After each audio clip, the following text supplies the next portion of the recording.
Hey, what's up, marshmallows? It's time for part 2 of my 3050 Tech Readout 3050 mech ratings.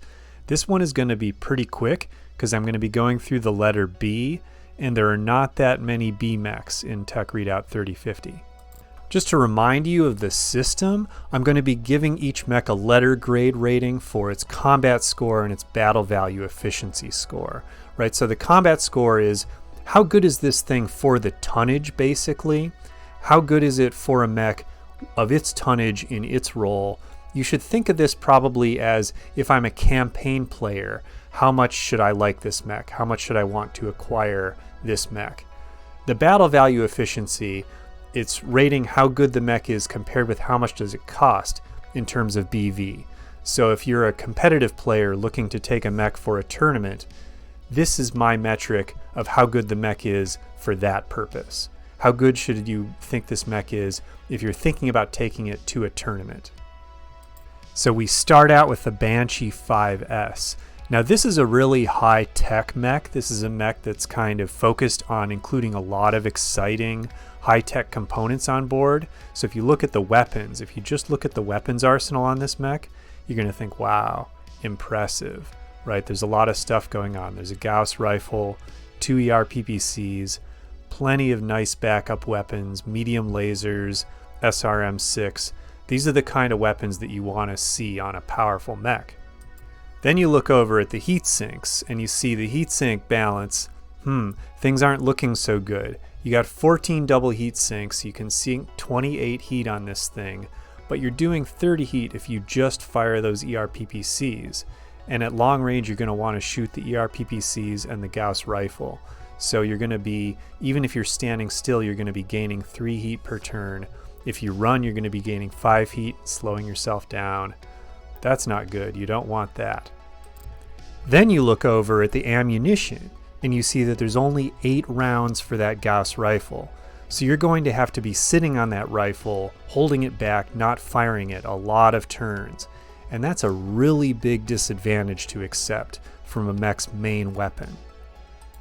Then you look over at the armor and you see very little of it on the legs and the arms. This you could work with, you could put the thing behind hills, except actually you're going to want this mech to act like a brawler and get fairly close to your enemies, right? Because you've got pretty good backup short-range weapons on this thing. You don't want those medium lasers in that SRM-6 to go completely to waste. So you do want the mech to eventually get up in your enemy's face. But then, that leg armor is going to be a serious problem. And finally, you look at the battle value. Over 2,000 battle value for a mech that has these very significant disadvantages.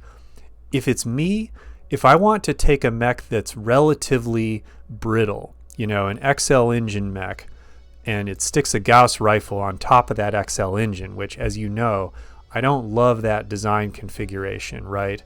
Any hit that pierces through that left torso is going to be likely to make that Gauss rifle explode and just destroy the mech, right? If I'm getting a mech that has those features, honestly, I'd rather get the Marauder S from this period, which is at least cheaper in terms of battle value. It's not especially resilient, but neither is this mech, and that Marauder has an equally powerful armament with better heat sinking capability. So I don't like this Banshee. It's okay just in terms of how good can a 95-ton mech be that goes 4.6. By that metric, it's fine, but in terms of how much do you spend for what you get, it's not a good deal. There are a lot of heavy mechs that I would rather have on my side than this 95-ton mech. Okay, next up is a much less complicated case, the Battlemaster 3M. This is a mech that I love. This is a mech that I have played a lot with over the years, and I reliably enjoy playing it, and it reliably does really well. Is it perfect? No. Does it get the job done? Absolutely. This is the kind of 3050 update that I like to see. You take a mech, you keep the standard fusion engine so the mech is resilient, right? It can take damage that destroys the side torsos. Big difference between that and the XL engine. You take a mech like that, and you take something like a Battlemaster. It has really solid armor, and it's got a nice weapons arsenal, but it can't shoot everything, which is fine. The original Battlemaster was a bracket fire mech.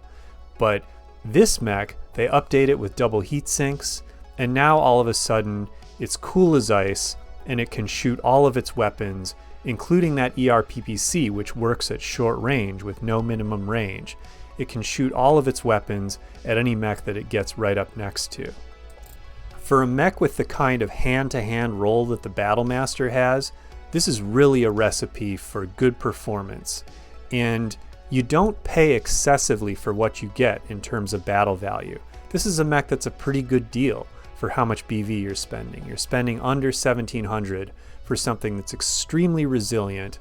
It has, solid average heavy mech speed, and it's just got a really nice arsenal that's going to bring the hurt to anything that's adjacent to it.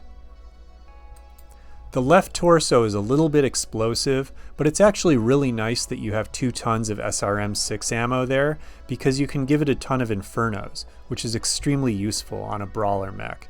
So I'm giving it an A- in both categories. There's plenty of mechs that are better than the Battlemaster 3M, but the vast majority of mechs are worse than the Battlemaster 3M. And if you take it in a force, it might not necessarily knock your socks off and blow you away, but it will tend to perform reliably well. That's, for me, a very high standard that it meets, especially in the 30-50 period when a lot of mechs are weak. Battlemaster 3S, on the other hand, is not that strong.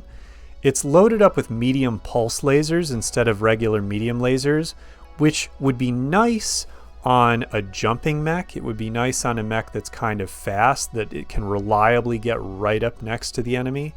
But actually on a mech that's a 4-6 brawler, I think you want the extra range of the regular medium lasers.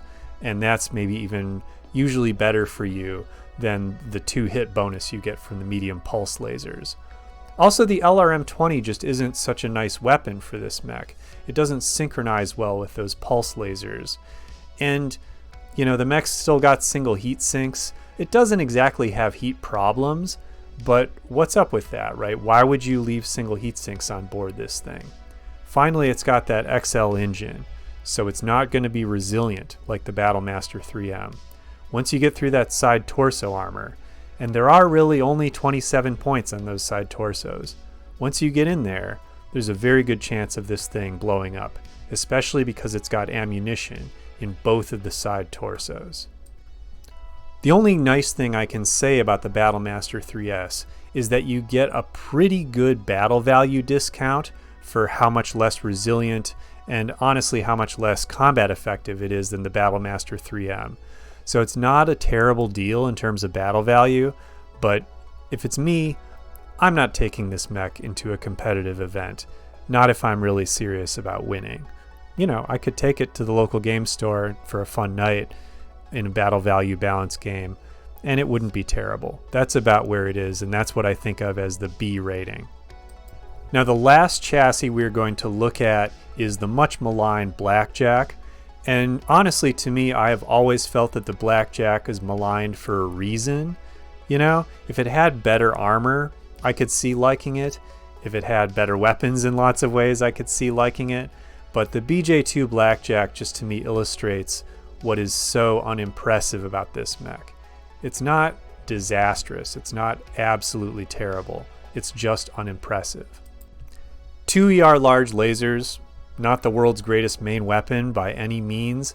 You hit with both of those, you're still not going to cause a piloting check, so that kind of sucks, right? 464 movement is okay. It's the same as the Vindicator, which is obviously a very useful medium mech, but it would be nice if you were going faster in this thing. The armor, suboptimal, right? Not terrible, but suboptimal. You've got over 10 points on every location, yes. You've only got 12 points in those arms where your main weapons are stored. So it's not a mech that's necessarily going to be able to take much of a beating. And finally, the heat management on this thing is not really very impressive. The 2 ER large lasers, if you fire those and you run, you're going to be picking up 4 heat per turn. That's not what you want, right? It's okay. It's not terrible in the heat management department, but again, it's just unimpressive. The Streak SRMs, they help smooth out your heat, but it creates kind of a funny situation, right? Because you would want to have more of them. If you fire all 4 of the Streak SRMs and you successfully lock with all of them, you fire those in combination with 1 ER large laser, you're going to kind of be heat neutral, assuming that you're running. But of course, you're not going to lock on with all the streaks, so you're going to be wasting some of the mech's heat capacity if you bracket out one of the ER large lasers.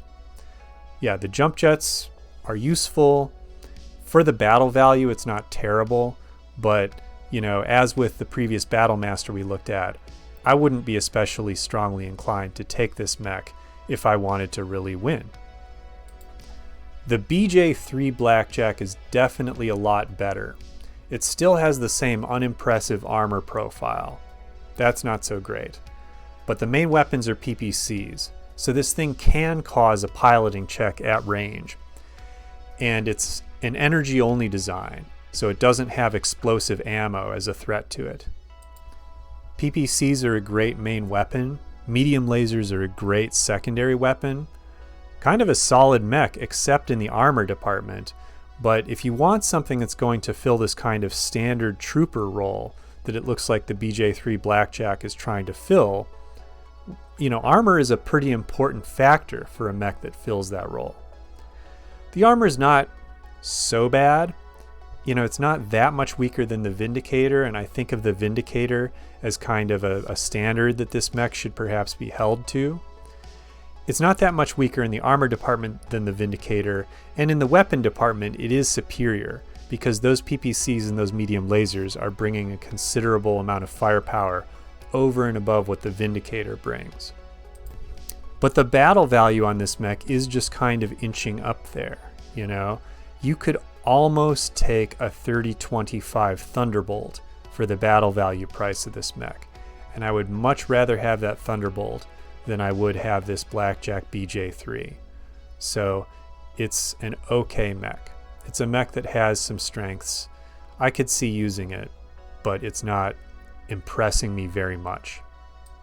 Alright, thanks for joining me on part 2 of this long journey through Tech Readout 3050. I hope you enjoyed these mech ratings. You can look forward to more real soon. Talk to you later, friends.